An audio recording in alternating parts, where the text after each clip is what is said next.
महाशिवरात्रीला मी आणि माझी मुलगी आमच्या गौरीपाडा गावातील शिवमंदिरात गेलो. सर्वप्रथम शिव मंदिरात असलेल्या महादेवाच्या नंदीचे दर्शन घेऊन आम्ही मंदिरात गेलो. महाशिवरात्रीला शिवलिंगाची विशेष पूजा होते.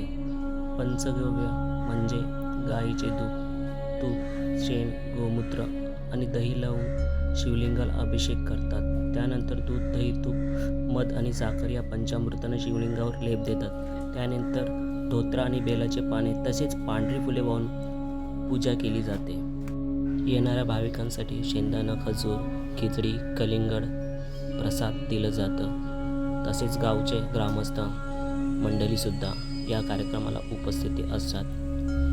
हे सर्व पाहून आजचा दिवस वातावरण एकदम मंगलमय होऊन जातो. महाशिवरात्रीच्या सर्वांना हार्दिक शुभेच्छा.